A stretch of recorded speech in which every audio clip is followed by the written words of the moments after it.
Hello everyone and welcome to my YouTube channel Bio Time. So आज के इस particular video में हम लोग कवर अप करने वाले हैं क्लास 12th के chapter 10 biotechnology and it's applications को। सो इस चैप्टर के पहले टॉपिक में हमने समझा था बायोटेक्नोलॉजिकल एप्लीकेशंस जो एग्रीकल्चर में यूज़ होते हैं। जो तीन ऑप्शंस उसमें दिए गए थे फूड प्रोडक्शन के इंक्रीज़ के लिए, एग्रोकेमिकल बेस्ड एग्रीकल्चर, दूसरा ऑर्गेनिक एग्रीकल्चर, तीसरा genetically engineered crop based agriculture. Green revolution के बारे में हमने समझा, टिश्यू कल्चर के बारे में हमने समझा। एक्सप्लांट्स जो होते हैं यानी कि कोई भी पार्ट प्लांट का जो लिया जाता है और ग्रो किया जाता है टेस्ट ट्यूब में, उसे एक्सप्लांट कहते हैं। और पूरे प्लांट को ग्रो करने की कैपेसिटी इन एक्सप्लांट से उसे टोटीपोटेंसी कहते हैं। माइक्रो प्रोपगेशन के बारे में हमने समझा। सोमा क्लोन्स क्या होते हैं?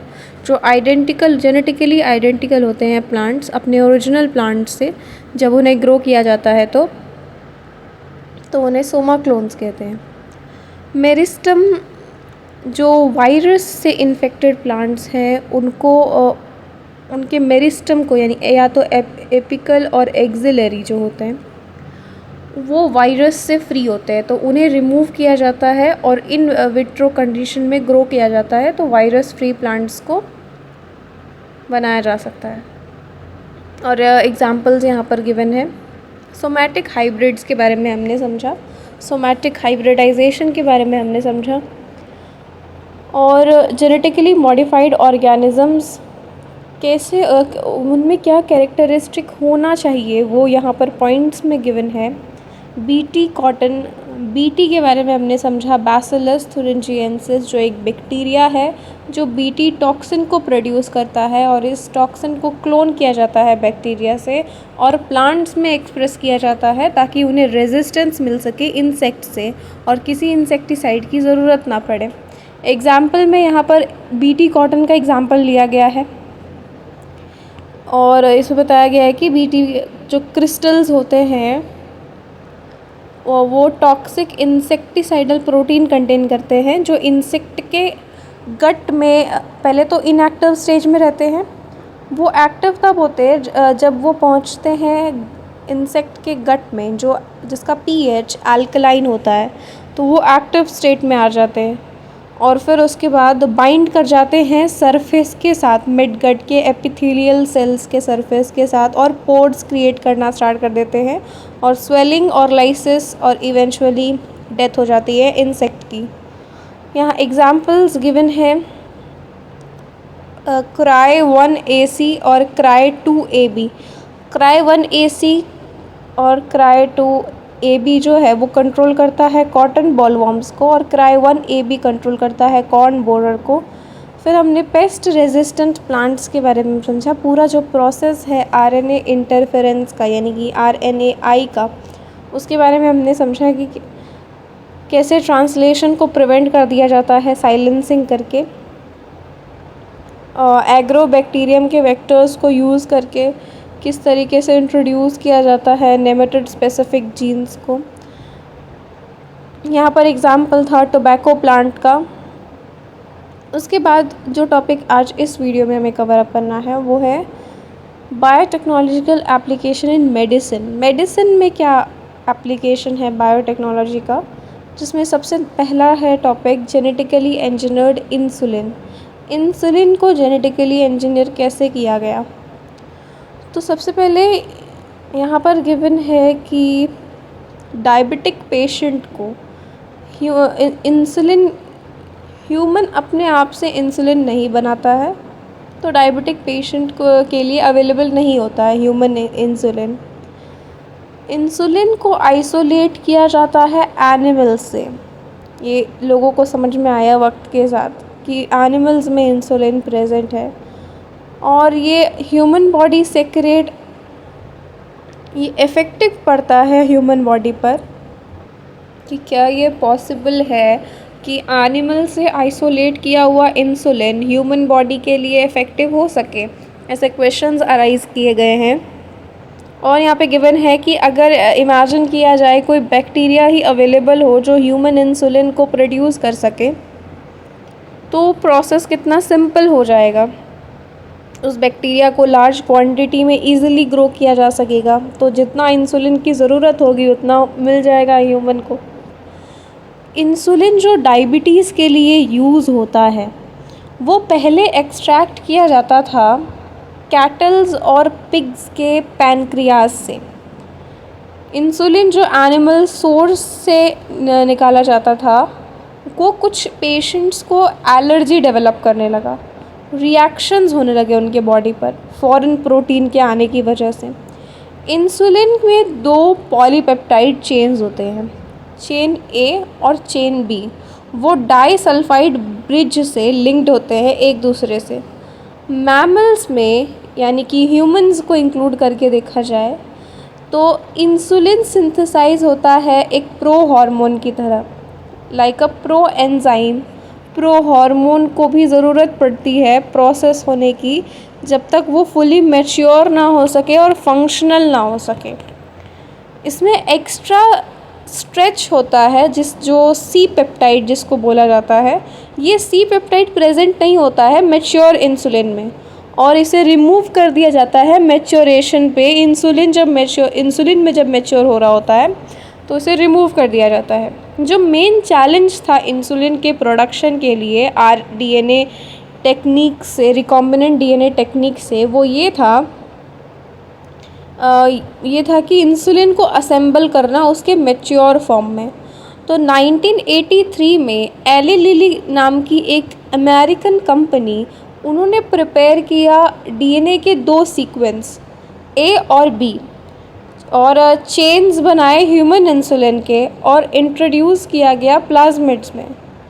जो चेन प्लाज्मिड्स में ई कोलाई के प्लाज्मिड्स में उनको इंट्रोड्यूस किया गया इंसुलिन के चेन्स प्रोड्यूस करने के लिए। अब चेन ए और चेन बी प्रोड्यूस हो रहे थे अलग अलग और उन्हें एक्सट्रैक्ट किया गया और उन्हें कंबाइन किया गया डाइसल्फाइड बॉन्ड्स के साथ क्रिएट करके, ताकि ह्यूमन इंसुलिन बनाया जा सके। यहाँ मैच्योरेशन का फिगर में गिवन है maturation of pro insulin into insulin.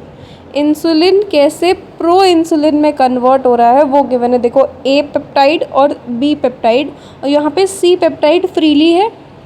इन सबको जोड़कर प्रो इंसुलिन को बनाया गया, उन्हें एक्सट्रैक्ट करके सेपरेटली ये प्रोड्यूस हुए थे इसीलिए। नेक्स्ट टॉपिक है जीन थेरेपी। कोई भी पर्सन अगर हेरिडेटरी डिजीज़ के साथ पैदा हुआ है तो क्या उन्हें थेरेपी देकर उस डिज़ीज़ को क्योर किया जा सकता है, ये क्वेश्चन अराइज़ किया गया है बुक में। जीन थेरेपी ही ऐसा अटेम्प्ट है इस चीज़ को करने के लिए। जीन थेरेपी कलेक्शन होता है मेथड्स का जो अलाउ करता है जो जीन में डिफेक्ट है ना उसे करेक्ट करने के लिए, जो डायग्नोज हो चुका हो बच्चे में या फिर एम्ब्रियो में ही, एम्ब्रियोनिकल स्टेज पर ही अगर उसे देखा जाए तो उसके जीन में जो डिफेक्ट है उसे करेक्ट किया जा सकता है। इस कलेक्शन इन मेथड्स के कलेक्शन को ही जीन थेरेपी कहा जाता है। जीन्स जो इंसर्टेड होते हैं पर्सन के सेल में, ह्यूमन के सेल में और उसके टिश्यूज़ में उस डिज़ीज़ को ट्रीट करने के लिए जीन्स को इंसर्ट किया जाता है। जो जीन में जेनेटिक डिफेक्ट है ना उसके करेक्शन में इन्वॉल्वमेंट होता है नॉर्मल जीन का डिलीवर करना इंडिविजुअल में या एम्ब्रियो में, ताकि वो फंक्शन कर सके और कंपनसेट कर सके जो नॉन फंक्शनल जीन है। नॉर्मल जीन लिया जाता है और डिलीवर कर दिया जाता है किसमें, उस इंडिविजुअल में जहाँ पर जो नॉन फंक्शनल जीन है उसको कंपनसेशन के लिए उसका फंक्शन वो ले ले उस नॉर्मल जीन को, इसलिए उसमें इंट्रोड्यूस किया जाता है। पहला जो क्लिनिकल जीन थेरेपी था वो 1990 में एक 4 साल की बच्ची को दिया गया था जिसे एडीए डेफिशिएंसी था, एडिनोसिन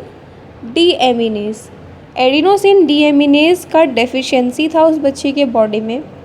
ये जो एंजाइम है एडिनोसिन डीएमिनेज, ये क्रूशियल होता है बॉडी के इम्यून सिस्टम के फंक्शन करने के लिए। तो जो ये डिसऑर्डर था वो एक जीन के डिलीशन की वजह से हुआ था।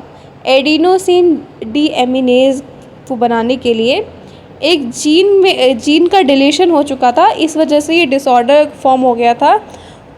तो जो कुछ बच्चे हैं उनमें अगर ये एडीए डेफिशिएंसी है तो उन्हें क्योर किया जा सकता है बोन मैरो ट्रांसप्लांटेशन से। दूसरों में क्योर किया जा सकता है रिप्लेसमेंट थेरेपी की वजह से, एंजाइम को रिप्लेस करके, जो इन विच फंक्शनल डीएनए जो है वो इंजेक्शन के द्वारा दिया जाएगा पेशेंट को ताकि रिप्लेसमेंट मिल जाए। कुछ में तो बोन मैरो ट्रांसप्लांटेशन और कुछ में रिप्लेसमेंट एंजाइम रिप्लेसमेंट थेरेपी। लेकिन प्रॉब्लम ये है, ये जो दोनों ही प्रोसेस है वो कम्प्लीटली क्यूरेटिव नहीं है। पहला स्टेप जो होता है जीन थेरेपी के तरफ वो ये है कि जो ब्लड है पेशेंट का, उससे जो लिम्फोसाइट्स है, पेशेंट के ब्लड से जो लिम्फोसाइट्स है ना, लिम्फोसाइट्स, उन्हें ग्रो किया जाता है कल्चर में, बाहर, बॉडी के बाहर। सो लिम्फोसाइट को पेशेंट के ब्लड से निकालकर ग्रो किया जाता है बॉडी के बाहर कल्चर में। और जो फंक्शनल एडीएनए है कॉम्प्लीमेंट्री डीएनए का, एक रेट्रोवायरल वेक्टर का यूज़ करके उसको इंट्रोड्यूस किया जाता है इन लिम्फोसाइट्स में। लिम्फोसाइट में इंट्रोड्यूस किया जाता है फंक्शनल एडीए को कॉम्प्लीमेंट्री डीएनए का। ये सब्सिक्वेंटली रिटर्न किया जाता है पेशेंट की बॉडी में। इन लिम्फोसाइट्स में कल्चर किया गया, लिम्फोसाइट्स को ग्रो किया गया कल्चर में, उसके बाद एक फंक्शनल एडीएनए को उसमें इंट्रोड्यूस किया गया और फिर पेशेंट में डाला गया। तो ये सेल्स तो इमॉर्टल नहीं है, ये सेल्स हमेशा बॉडी में नहीं रह पाएंगे, ये मर जाएंगे एक टाइम पे। तो पेशेंट को रिक्वायर होता है पीरियोडिक इन्फ्यूजन, यानी कि ये जो जेनेटिकली इंजीनियर्ड लिम्फोसाइट्स है उसको पीरियोडिकली पेशेंट में इंजेक्ट करना पड़ेगा। अगर जीन आइसोलेट होता है मैरो सेल्स से जो एडीए को प्रोड्यूस करते हैं, तो उनको अर्ली एम्ब्रियोनिक स्टेजेस पर इंट्रोड्यूस किया जा सकता है सेल्स में, और ये एक परमानेंट क्योर हो सकता है। बच्चा बड़ा होने के बाद वो एक परमानेंट सोल्यूशन नहीं मिलेगा इस डिसऑर्डर को, लेकिन हाँ, अगर एम्ब्रियोनिक स्टेज पर ही इस डिसऑर्डर के बारे में पता चल जाए तो उसे परमानेंट क्योर दिया जा सकता है। So that was the process. जो दो तरीके के प्रोसेस थे इसको क्योर करने के लिए, वो ये थे पीरियोडिक। लास्ट में ये जो है लिम्फोसाइट्स वाला, वो पीरियोडिकली बच्चे में इंट्रोड्यूस किया जाएगा। नेक्स्ट जो टॉपिक है वो है मॉलिक्यूलर डायग्नोसिस। इफ़ेक्टिव ट्रीटमेंट जो होता है डिजीज़ का वो होता है अर्ली डायग्नोसिस, पहले ही पता चल जाए और जो भी प्रॉब्लम हुआ है उसके पैथोफिजियोलॉजी को अंडरस्टैंड किया जा सके। कन्वेंशनल मेथड जो होते हैं डायग्नोसिस के, यानी कि सीरम और यूरिन एनालिसिस, वो अर्ली डिटेक्शन के लिए पॉसिबल नहीं है। Recombinant DNA technology, polymerase chain reaction यानी कि पीसीआर, और जो एलिजा है यानी कि एंजाइम लिंक्ड इम्यूनोसॉर्बेंट एसे, ये कुछ ऐसे टेक्निक्स हैं जो अर्ली डायग्नोसिस के लिए यूज़ होते हैं। पैथोजन का प्रेजेंस होना, यानी कि बैक्टीरिया या वायरसेस, ये नॉर्मली सस्पेक्ट करता है जब पैथोजन प्रोड्यूस कर ले एक डिज़ीज़ के सिम्टम को।